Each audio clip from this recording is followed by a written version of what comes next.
Hello, everyone. Welcome to a new episode of this series where I interview the winners of the regional tournaments. And for this episode, I have with me the winner of the Stuttgart Regional Championship, which took place on the 29th of November. So, welcome, Martijn, to the show once again. I'm back. Hi, Leo. Yeah. Good to see you. I'm glad to have you back. This is the third time. So, twice as a regional winner, and once as a top 25 European player in their previous season leaderboard. So, yeah, you are too good, man. You keep being invited. I just happened to have those lucky weekends that eventually have me end up here. Just a couple of words on yourself and who you are as a player, as a caster, your story within the game. I think you already mentioned two important things there, right? I'm a competitive player, a commentator. I've won 3 regional championships now, second at Worlds once, 4th place at the EUIC last season.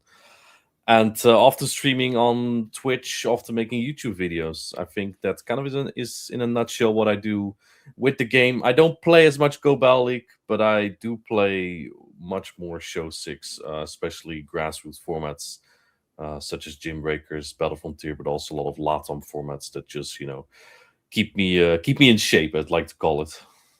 Yeah, I seem to remember 1 or 2 years ago you also were playing a little bit of Devon. But then you decided you had to let something out. Just it's not possible to play all possible formats, right? I think with Devon, for myself, it was hard to find a place to be invested in it. I do think that it's a great initiative because I think there's not a lot of solo format support, right? That mostly came from Sylph at the time, and I'm glad Devon is picking that up. But I don't know. I guess I'm just a little bit drawn more to team formats and not so much focused on solo formats other than Play Pokemon. I already find Play Pokemon a headache to team build for, let alone monthly solo competitions. Yeah. Well, I have to say, despite me being one of the minds behind Devon, I just can't play Devon this year. There's too much things on my plate already, and sometimes you just have to let something go. So yeah. But we are here to talk about your performance from 2 weeks ago. And I do have with me some graphics so that we can have a look at the players who you had to face in the day 2, and of course, down to the top 16. This meta saw the arrival of Spidops, but only one player within the top 16 seemed to have picked it up. All the other players just do not. Maybe they didn't have it ready, or just they decided that it wasn't a threat. And what characterizes you, of course, is the use of Giratina. Over the months, over the years, you've been consistently picking either Giratina or a Shadow Legendary Dragon where possible, or a Legendary Dragon in general. They've been around, yeah. I wouldn't say I've been successful with all of them, but they've been around. Yeah, I remember. Yeah, you were talking. You said last year in Utrecht you used Rayquaza, and you couldn't make it work until day 2. I should have used it more. That was my problem, but because I was so. I don't know if traumatized is the word, but at EUIC I had Palkia on the team, and I think I won 1 battle against a player who played PvP for the first time. All the other games that I used Palkia had lost. So that was kind of the approach that I had on Rayquaza, that I just used it as a little bit as a flex Pokemon. I guess that was the stage I was at the time. But honestly, when everyone was playing like Drapion and Typhlosion together against me, I really wish that I played more Rayquaza, because that's exactly what it was for, and I chickened out. Yeah, I mean, it kind of makes sense. Even in neutral, it's tough. It's tough. Yeah, even when you resist some moves, it's still you do take a lot of damage. Yeah. But you managed to make the team work with Giratina once again. Mm-hmm. So even more praiseworthy that played with 4 Pokemon actually most of the time, because yeah, it is true that you didn't use Giratina as much, but you probably Gastrodon was even less used in your games. I'm glad someone noticed because everyone was always saying, "Yeah, you play with 5. You never use Giratina." I used Gastrodon twice over the whole tournament, so good eye there. Good eye. Yes, Gastrodon was. I wouldn't say it was useless. It was more that I didn't need it. I just didn't need Gastrodon, right? All these teams that I faced were just weak to Alolan Ninetales, and Talonflame covered Alolan Ninetales. Furred was neutral, and Empoleon often had decent matchups as well. You sometimes when Stunfisk as its worst, and in that case, like I didn't. It wasn't that I played 4 specifically. I just didn't need more than 4. Yeah, yeah. I saw during your stream games, and most of the time, soft ABA to Stunfisk with A9 or Furret in the middle and Empoleon in the lead and Talonflame in the back. That was basically your signature line for Stuttgart. Yeah, I saw you running that line a lot of times, and it was a lot successful because people didn't seem to be wanting to lead Stunfisk against you. no one did. No Was one had there that. a particular reason for that? Maybe because it was hard to protect from Giratina and A9 and Gastrodon at the same time. I think it was just hard to play the best Pokemon for my opponents if they let Stunfisk. Leading Stunfisk means it's hard to impossible to play Furret and Altaria in the back, which is what a lot of players just relied on. And if you have, for example, like Scissor in the back, if I lead my Alolan Ninetales into your Stunfisk, you have Scissor in the back, you can bet. And my opponents know that I have a Talonflame in the back too, right? So I think it was just really hard to construct a team composition, and I think that's it's just something that against Strange Steel Top, it was a different approach, but against Colin, I definitely had that in mind. That I was like, he can't even do that. He can't even lead Stunfisk. So why should I respect it in the position that I feared it, right? And I'm not saying that it was very appealing to like lead Talonflame with Empoleon on the back, but the other way around, I was not shy to do that. No. Yeah, I think even leading Talonflame with Empoleon in the back wouldn't be so terrible. I mean, you can just double shield and force Stunfisk to shield twice. Yeah. As well, and then Empoleon hopefully can just clean up. So yeah, I'm very curious to hear from you about how much time did you spend on the team building for this? Because okay, I watched your videos, I saw your 20 drafts. Yeah, the ones I saved. Those were the ones I saved. Let's not talk about the ones I didn't save. Yeah, it's always a nightmare. It's always whenever I insist on playing something almost useless, I would say. Maybe not useless, but so hard to fit into the meta. It's a headache, right? Rayquaza, it took me like 25 drafts to make it work. Palkia, I just slapped it with some RPS picks and hoped for the best. And now this time Giratina did not fit into a third meta at all, and third is like almost impossible to cover because most people had like Wigglytuff as their best check to it, and even Wigglytuff is not that great into first that it like scares them away. So kind of almost was an impossible task to cover Giratina against Firth. I think the way that I made that work was to pivot to just protecting Alolan Ninetales instead, right? Yeah. Protect my Firth counter. And, from like the stats that I checked, I kept track of like how many knockouts I had, how many times I used specific Pokemon. I had 11 knockouts with Alolan Ninetales, 8 of them with Furret. I think that speaks volume already about how much I targeted Furret with that team. Yeah, it was very interesting to see that because yeah, even in your stream games, you managed to put A9 on Furret almost every time, and because that was so crucial that you did that, and you made sure that your opponent couldn't really target your A9 safely. So yeah, even using Scissor against you is very long shot because yeah, they need to avoid the Talonflame, they need to avoid the Gastrodon, they need to avoid the Empoleon, and even Furret is actually pretty okay against Scissor as well. Yeah. I think for my team, you can kind of tell. It took me about like 6 days or so to make the team. I think I had finalize it entirely by Wednesday. I was already starting the week before. But I think from the team, you can kind of tell that, yes, this Giratina, but if you look around a lot of Ninetales, what else is there really weak to Scissor, right? The Scissor is supposed to be. It's hard to scare Scissor away, right? And I think your best shot is that Talonflame. But anything else, if I don't have Talonflame on my team, even though Empoleon Gastrodon can deal with it, it's not like Scissors unplayable into those. And I think that making it look unplayable with the combination of the three, and even third being such a so-so matchup, even Giratina being able to win the Zero Shields, like I wanted to make Scissor feel unappealing to bring, and I think that worked a lot as well. Yeah, yeah, and it's curious to see that we see only only three Talonflames in the top 16, and it's very weird because in other regionals in the past we had fire usage to go above 30%. In Utrecht, it was a lot of Typhlosion, it was a lot of Talonflames, and now almost no one is using fire.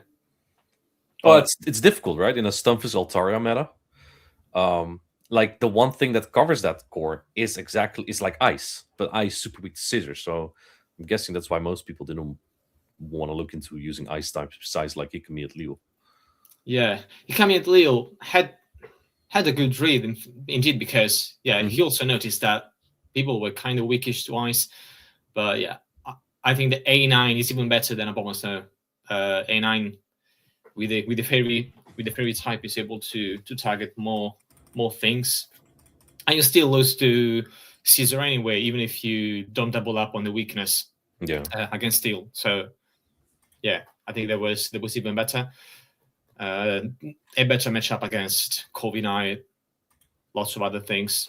So yeah, did you actually start building your team by putting Giratina first, or putting your team by or building your team by putting A9 first, and you decide, okay, so A9 is gonna be my hero for this weekend? A9 was the very last pick that I brought on it. It was pretty much the very last draft that I made that I came with A9. It was just the first Pokemon that I was like, I want to make this work, was Bastiodon, actually. And I did some scrims with it. I had like a Bastiodon Drapion team with Giratina, of course. I thought those three are pretty good together, especially if the main ground type are either Gastrodon or Stunfisk, because Drapion's playing to Stunfisk, Giratina annihilates Gastrodon. But I just felt like Drapion lacks firepower. I just need to align Bastiodon on Altaria. And then I played like Homesize Henry. I just get like 6 outs because he kept leading Altaria, and I never let Bastiodon because of certain team compositions I couldn't run together. And only then I realized that it's Altaria I need to target. Altaria was the one to target. It was too good. And it was always backed up by something neutral or that could bait out fairy type Pokemon like first. Like that was the main input of Alolan Ninetales. And I think like especially those scrims that I had against Homesize Henry and others made me realize that's what I need to break. I need to not look into Bastiodon. As much as one day I really do want to win one with Bastiodon, this was not the time. This was the time to break the most popular core. Right, and I think that was worth. It was a good change that I made like 2 days before the tournament. I was not. I want to say I didn't feel pressure, but I also don't want to fumble. Right, I think that's also an important thing. Like, I don't need to win it all. I already won Frankfurt. I was feeling like I need to win this to prove myself. No, I don't feel like I have anything to prove, but I don't want to go 0-2 either. But like, yeah, I was just very stressed on day one. You look at the bracket and you're like, no one in Europe plays for fun. You only see like good players there. And you look at NA, and with all due respect, right, they get like 180 people regional, and you look at half of them, and you just know they're there for a good time and not expecting to win per se. And, you know, you compare it to Europe, and it's like 80% is expecting to make day two probably. It was. I wouldn't say I had expectations per se. Like, I would not be surprised if I would get knocked out. I must say my bracket on paper looked more favorable than some other brackets or groups. And I think that my team composition helped a lot. I was confident in the team at least, but the first like 2 rounds or so, they just scare me, man. They just really scare me. Once I get past that, it's all laid down. But before that, I'm nervous, dude. Just ask anyone who was sitting around me; they'll tell you I was annoying. I was shaking. Okay. And do you get more talkative when you are nervous? How do you react to the pressure? I do you mean at the table or just in general? I mean, at the table, on the stage, waiting for the table number to come out. Yeah. I do talk a lot more when I'm nervous, but it's nothing. Um, how do I say this? It's nothing that adds anything to the conversation. It's just like me saying like 100 times, "I'm scared, bro. I don't want to play, man." It's just me saying that kind of stuff the whole Okay. time. So the And good like, old trash talking, or no, I don't. I no? don't. Only with friends. Only with friends. Only with Yeah, I people mean, I'm of course, with comfortable with. friends. Like when I was up against Colin, I told his brother, "Yo, I'm gonna defeat your brother right now," in Dutch, right? And that's. But Colin is also very polite, so I can't do too much there. But when it's someone I'm not too familiar with, I actually do try, especially when it's someone I'm not familiar with. I do tend to make them feel more relaxed at times because there are people who are more nervous than me, and especially when I make it when I'm on stream, I already am in like the winners finals or winners semis of my group, so I don't feel the pressure as much anymore, right? I only really have that, like I said, in the first rounds. So when I had someone like Bill and on stream, I just try to be nice, make sure that they're comfortable with stuff. I had Welton at EUIC.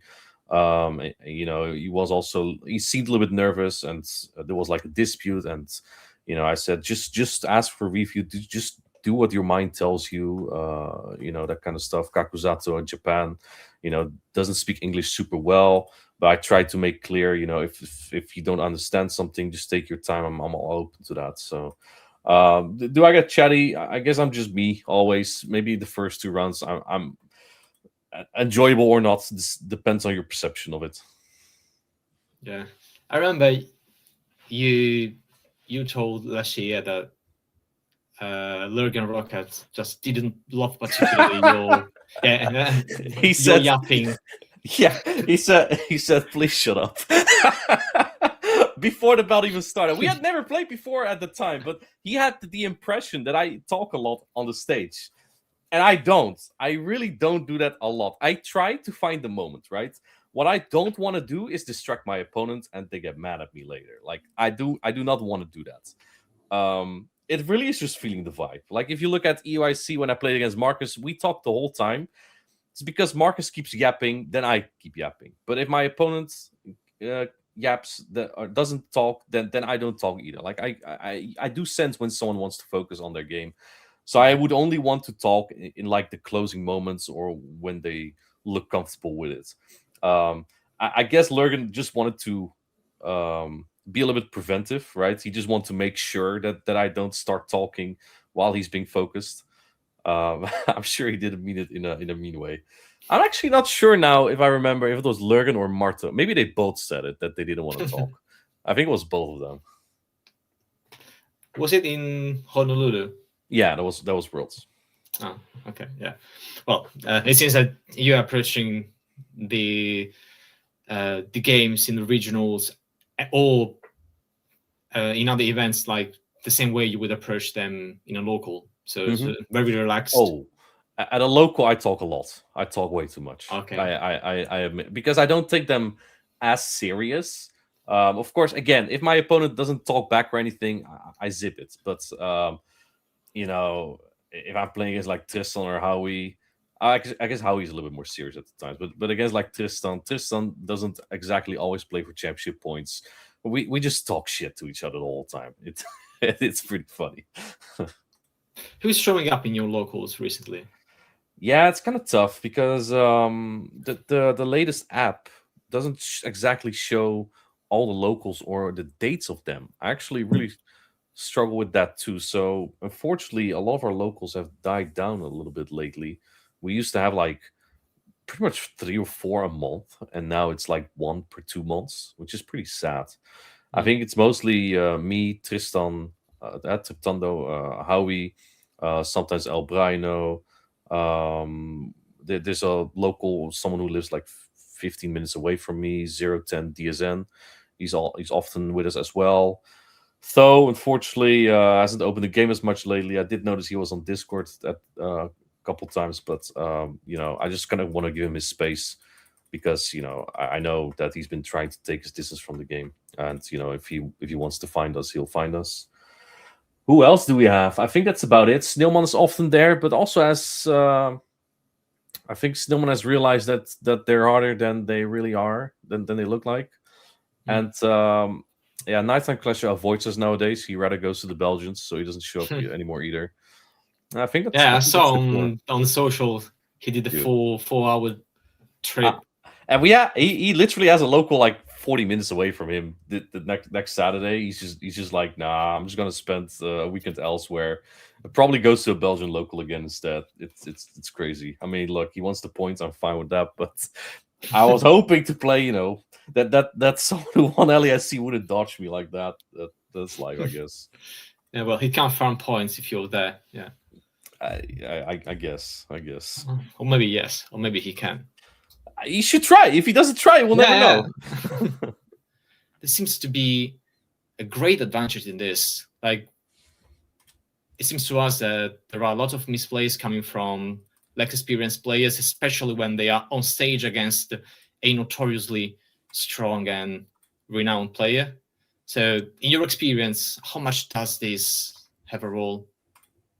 Um, Not so much, honestly. I feel like Mhm. I watched a lot of battles, like especially what was the last one I watched? I think it was LASC, and it's just respectfully, it's misplay after misplay. Like you're throwing, you're giving openings, win conditions.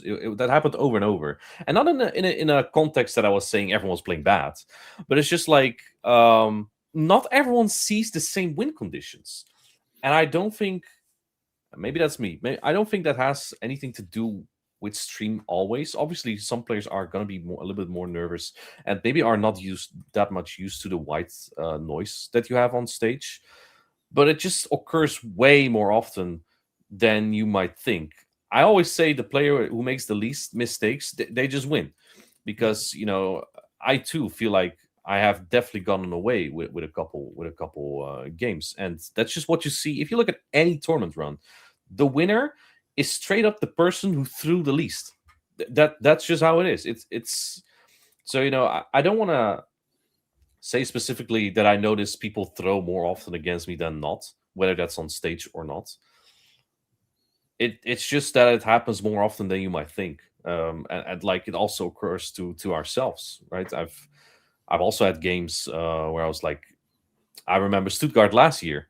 I miscounted an ice shot, or I mixed up a dugong cycle. I tried to catch an attack, and it was an extremely hard throw where I otherwise would have just farmed down, get 3 charge stacks, win the game. It happens. It's for me. I don't think it's always stream pressure. Maybe with some people that are like for the first time on stream, but I wouldn't say that for experienced players. Misplays, mistakes, they just happen all the time. Sometimes more noticeable than not. It's hard from my perspective to have a calculation on that since I've already been so much on there. Maybe someone who hasn't been on stream as much might have a better insight into that, but then they also haven't been on stream as much. So I don't know per se. Like I reckon that someone like Doonbug, I could be pretty scared to play him because I wouldn't know or how to predict him per se. Um, yeah, hard to say. Okay. And do you think less known players, um,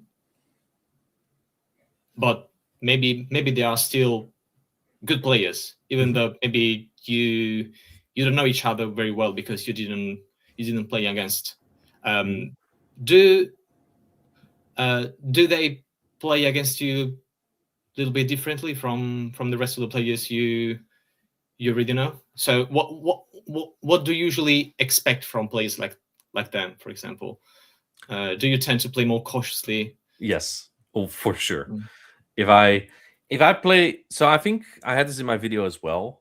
There was like a certain play that I rehearsed against a Shadow Dust Noir lead, because I figured if I play against someone like Emmy Weedle or Kuifje, they love Shadow Dust Noir, I might face one. What do I do if I just go, if I lead A9 into Dust Noir? They probably always no shoot the first attack. What if I just launch a Dazzling Gleam and then just catch on Giratina the Dynamic Punch or something, you know?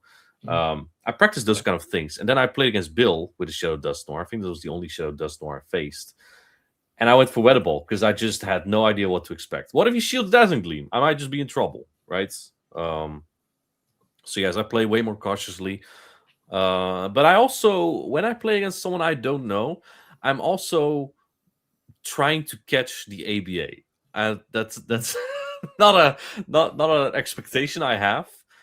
But when I have like A9 that beats 4 Pokemon, I always have the feeling, okay, this person might go ABA into A9 just because they might not be as familiar with it as other players might be. Sometimes that pays off, sometimes it does not, and sometimes even the well-known or better players do it. Like I played against Jay Brandt in Toronto 2 years ago. Didn't think it would go ABA into A slash, but there he was, Gligar lead with Superior in the back, and I actually lost because I didn't expect it. You know, I let A slash into that. Yeah, and then when I play here, I lead my Alolan Ninetales into Altaria lead with a Shadow Marowak in the back. Yeah, it's. I do have that feeling more that I can catch someone on a bad team composition when I'm not super familiar with them. But that's the new strategy. You look someone up on Dragovish, if they have a high score or not, you have to set your expectations perhaps a little bit. But still, I am always all heads up. I think that might just be the words, right? I don't want to underestimate my opponent either. Like, because I think if I do, that's something I definitely lose on. You, I think I always play with cautious as well. Yeah. And I do think that like what you could call the middle tier on paper, they are very well good enough to beat someone of a higher tier. Yeah, definitely.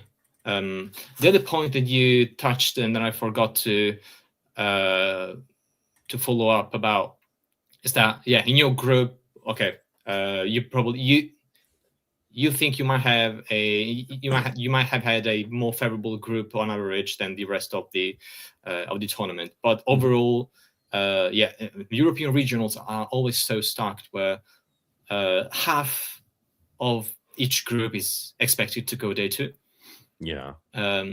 So what's the problem with European regionals?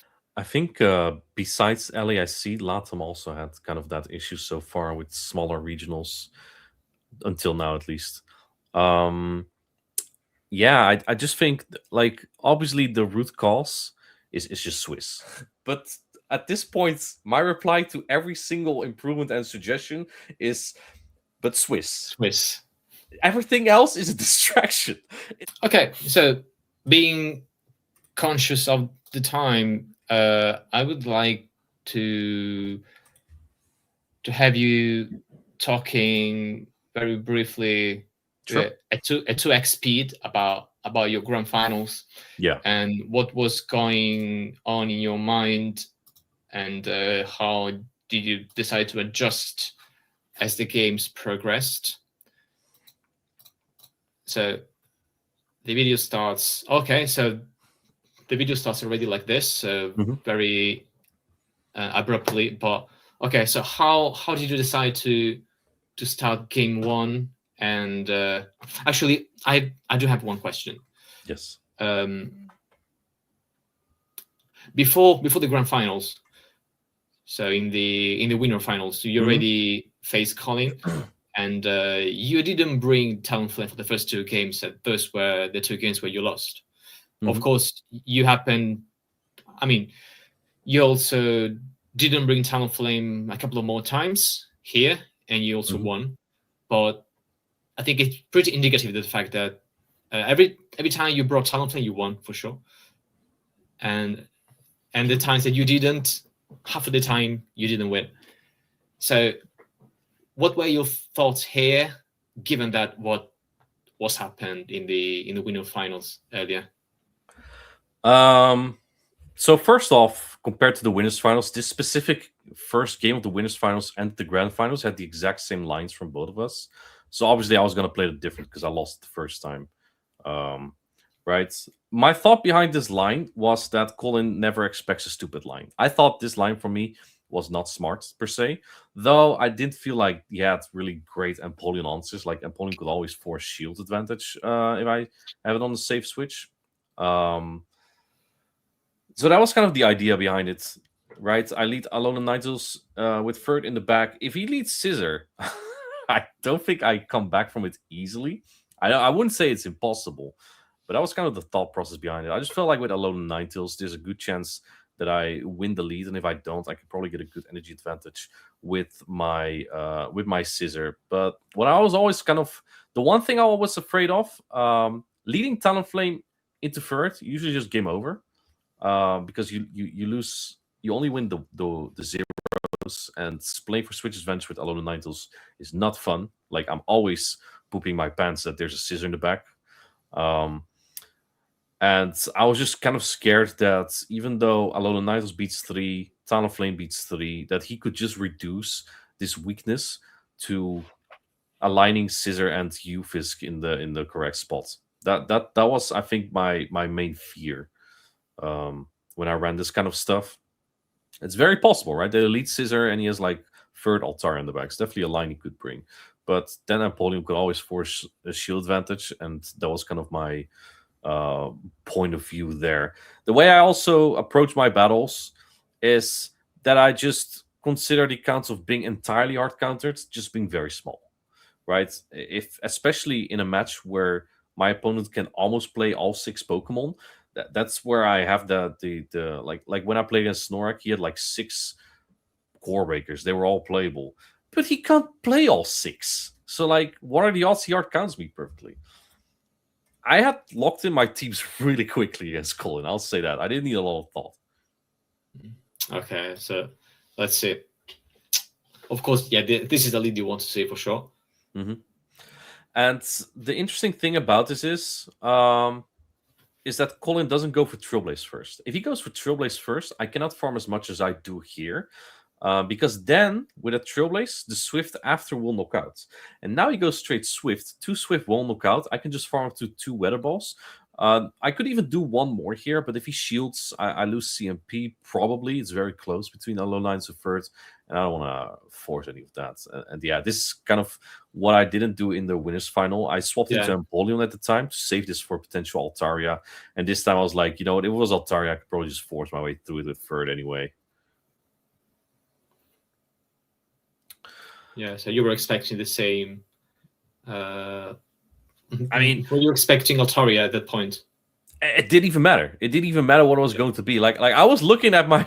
I think I looked multiple times at the team sheet, and I'm like, he can't beat me. He can't beat me anymore, regardless of what he's gonna have. Because I still had that Empoleon that could get to like 1 or 2 charge attacks, and then with an entire third. Good luck. You're not getting through that.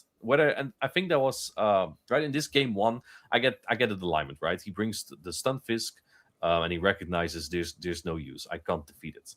Right, Corviknight also only has so much of a matchup, but then in game 2 he actually has an Altaria, and we are going to play that matchup pretty much the same.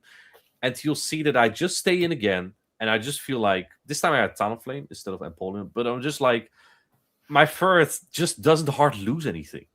Right, I look at his team. Scissor, not a hard loss. Corviknight, well, not the greatest, but if I have Switch, my third doesn't even go on Corviknight.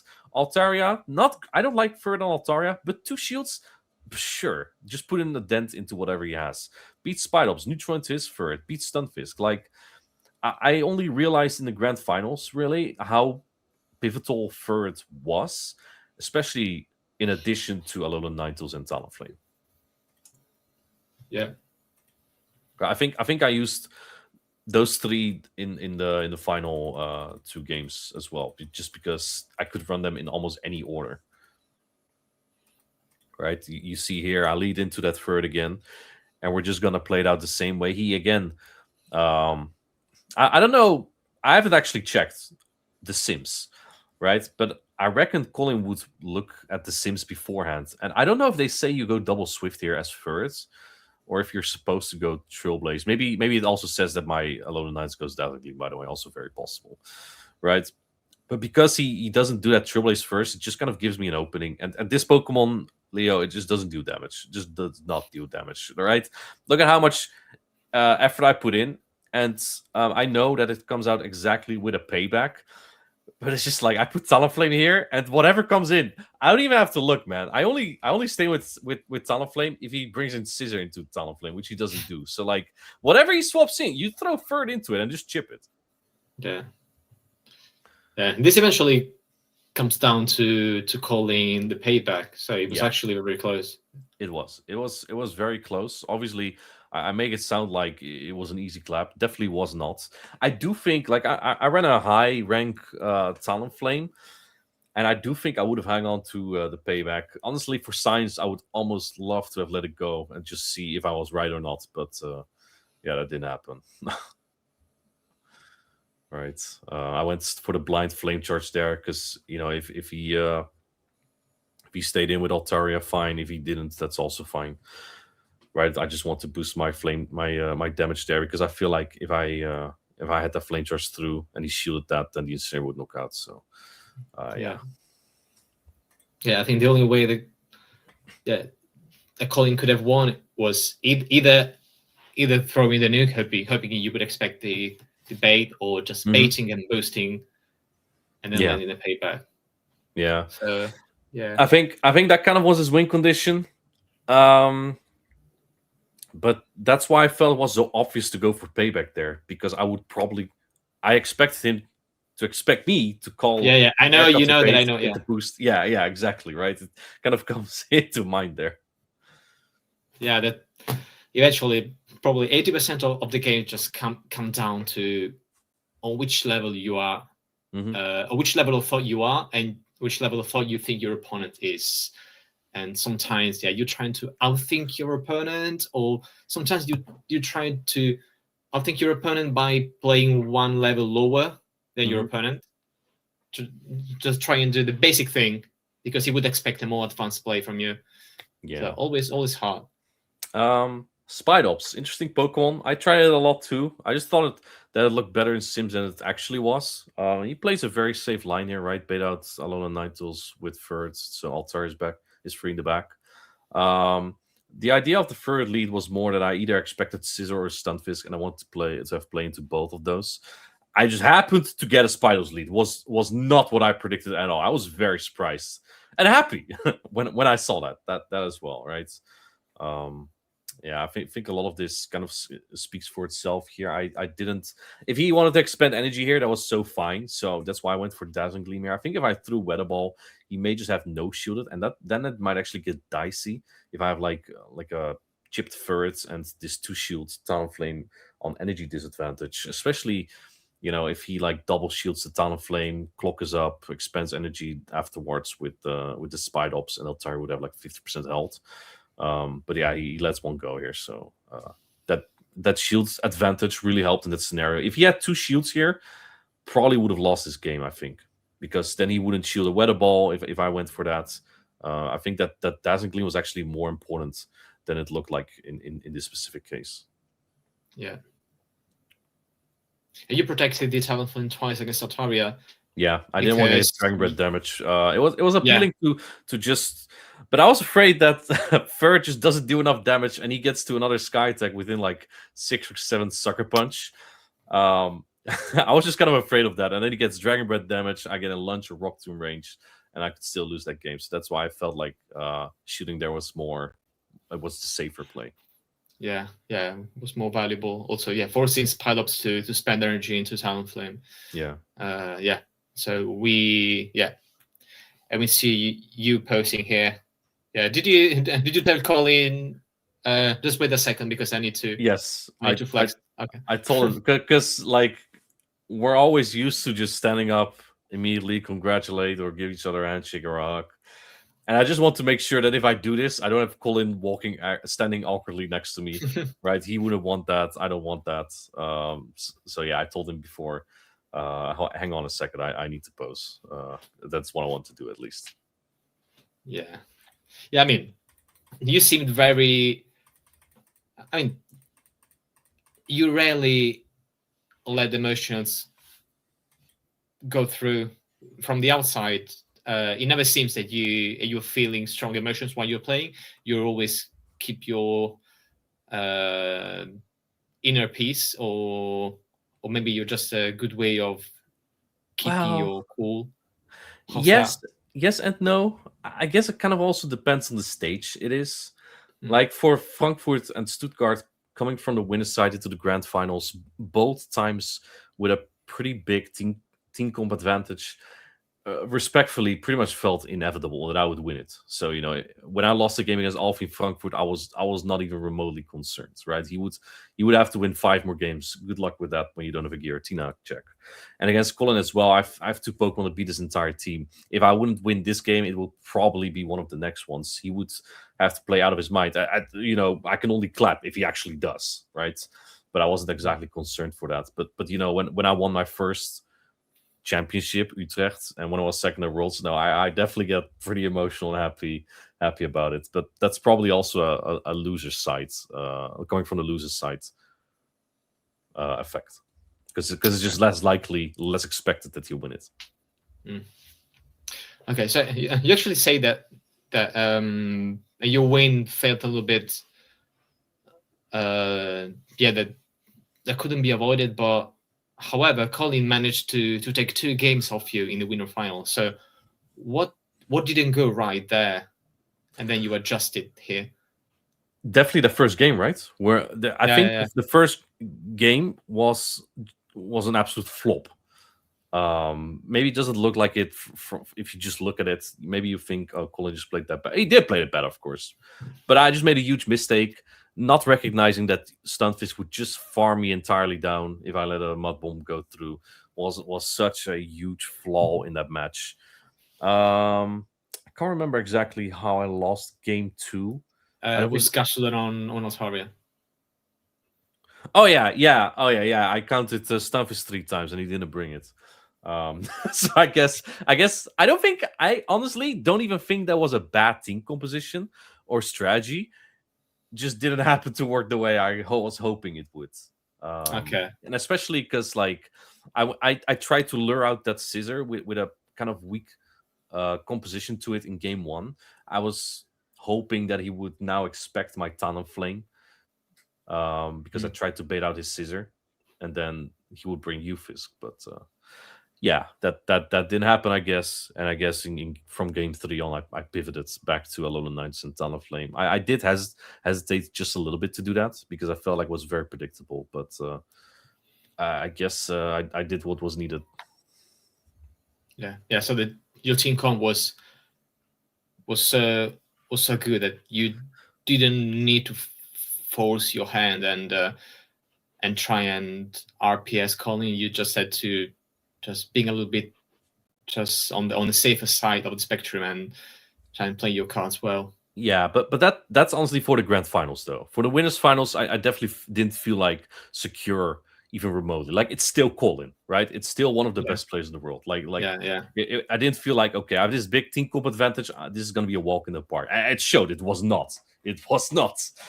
Yeah, it's just the grand finals where you have way more momentum, especially after already having kind of a feeling of what to play from the winners final. I feel like I just had way more momentum coming from there that I felt more confident. We are approaching to the end of the interview. Very quickly, how one should build for the next regionals now with the new meta. So Yeah. very briefly, because yeah, the time is running. Yes, Mm. I do think that um, ice resistance is going to be much more important. I think that in Stuttgart, I really displayed that ice needs to be respected, and now ice is even getting buffed. Right, you're gonna see maybe more Celio. I think Alolan Ninetales actually is very prevalent. Yeah. I don't think Alolan Sanchez is still going to be a thing, but maybe, right? Frostlass buffed Power Snow and Shadow Ball. Maybe there's play for it. I do think there's going to be some changes. I would definitely say that just like with previous Open Grey League metas, that the same old are just going to be as viable. You're still going to see a lot of Scissor. You're still going to see a lot of Ferrets. I I honestly think that Altaria might be moving away because again, I think ice resistance might be very important. Ice type should really not be underestimated. And in fact, if it's not even the power snow users that you're fearing, you also Altaria also need to look out for Lapras that is countering other ice type Pokemon. So like Yeah. I definitely think there's going to be a change in that. But what comes with those ice types is also that you need to cover Scissor very well. So I'm curious Mm. to see how that's going to go. If we're going to see like Gourgeist or just more Talonflame. Maybe Typhlosion makes a return if Gourgeist actually Gourgeist and Ice type scare away some Ground type Pokemon. Maybe we'll see Typhlosion come back. I wouldn't expect it immediately, but maybe like a month in, it's very possible. Mm. And I think Doublade and Ludicolo are cope. That's just what I want to throw out there. I have zero expectations of those. Yeah, But Ludicolo is pretty cope, but I think the Doublade in dynamic matchups is able yeah, to dance around and to do a lot of stuff. it has a great typing in defensive and offensive, but it just doesn't hit, man. It just doesn't do damage. It is so tedious to use at times, and even like a Night Slash from Scissor almost knocks out. Like I'm hoping it will see play. Like, don't get me wrong, right? It's not like that. I'm like this Pokemon's not going to work. It's bad, but I do think that it might be a little bit overestimated. I don't know if Ludicolo is going to work even remotely. Probably. I didn't look at Sims, but probably a Galarian Corsola matchup is not as good as it might look like. You probably have to like bait weather balls to land Leaf Storm and stuff. It can be a little bit of sim hero, right? And then you are either walled by Altaria or you lose your best move. Yeah, So it's. yeah. I do think there's going to be a few changes. Don't think it's going to be super relevant. I'm hoping that we're going to see some Blaziken action. It's a That would be very nice. interesting Pokemon. It's like a correlated to Gurgai's Ice, right? But it's just so flimsy. It is so, Yeah. but the moveset's so cool. Difficult. Yeah, do you advise for a Stone Edge Blaziken or just going straight Blast Burn, and if you face Altaria, still Blast Burn hits very hard, and so be it. I think Blastburn is the way. I don't think you need Stone Edge. Like if you put two ice types with Blaziken or maybe like a Galarian Corsola with it, there's just plenty of Pokemon that can defeat Altaria. So I don't think Altaria is even going to be that prevalent. Maybe I'm wrong. Like Altaria obviously is a bulky Pokemon, and that really always helped it. Especially having that ground resistance makes it pretty prevalent. But again, I think Ice is going to have much more of a spot than it used to before. And like especially after I crushed Furret Stunfisk Altaria, that meta. I think you definitely, if you're competing in Birmingham, you're gonna have that thought. Okay, if I make a team, I cannot be three times weak to ice like that. There's no way. Yeah, yeah. My half cope, half true hope. So yeah, half cope, half hope is to see some Raikou action. Oh, dude, I Because was thinking of it with Aura Sphere and Shadow Ball. I had it in mind. But then I realized I didn't have a good one for Grey League. I don't have one for Grey League at all. The only one I had was a Hundo from the research a few years ago. I think you need to trade anyway, and then my Shadow goes to 1501, so I don't want to play that. But yes, yeah, I've been that's a great one. memeing among my friends in the chat because for fun I had locked in a Raikou team last month, and I Mhm. happened to sweep it in one of your server practice tournaments, but it was just for fun, Mhm. and I wasn't able to replicate that performance with Raikou any further. But yeah, now there is this meme among us Italians that the Raikou is gonna win something in the future. But yeah, Birmingham, not maybe. by me, not by me. But yeah, hopefully. Also, been running Raikou in GBL sometimes. It's definitely fun, but It's a sign, bro. but yeah, okay. So final remarks, just some time for you just to give the due shout outs or say thanks to all the players and people, family who keep supporting you, and just to let the audience know where they can find you, your practice server. I know that you don't do coaching, but yeah, maybe you change your mind over I over these tried. weeks. I tried a little bit, but it's very time intensive.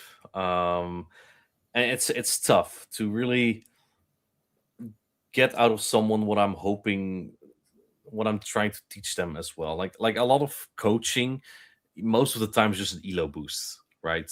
And that's not what I want to do.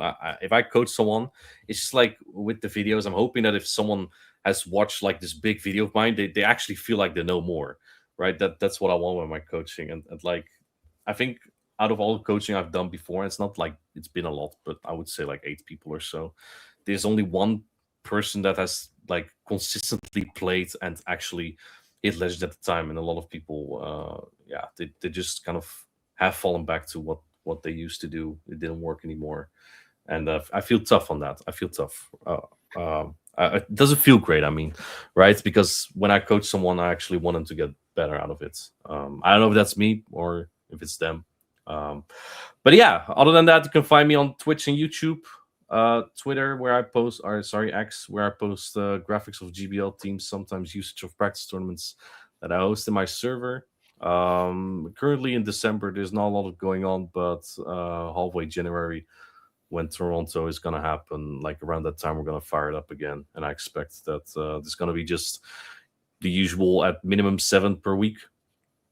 Yeah, just shout out to everyone who supports the content, especially the ones who make me feel like I keep want to make these long, high effort videos, because they don't get a lot of views or compared to like, I won 25 games with this GBL video. Look at this team, and it only happened to work for me.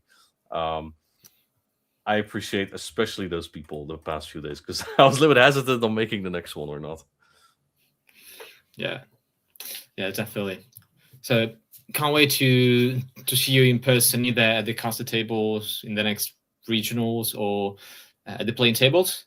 I'm secretly wishing you're gonna bring Shadow Persian and then going cosplaying Giovanni one day. I could do Shadow Mewtwo. How about that? Everyone is waiting for it. Everyone's waiting for it. But only if you feel ready. No pressure. I would have to shave a lot of hair that doesn't grow back that quickly already. So I don't know about the Giovanni cosplay. We'll see. I will be competing in Birmingham, so that'll be fun. I don't expect a lot from there, but maybe I could try something goofy again. Okay. Yeah, can't wait to see it. Hopefully not in the same group as me, but yeah, nonetheless, can't wait to see it. Okay, it's been a pleasure, Martijn, to have you back here. So yeah, I wish you a great rest of your evening, and take care. You too. Thank Bye. you.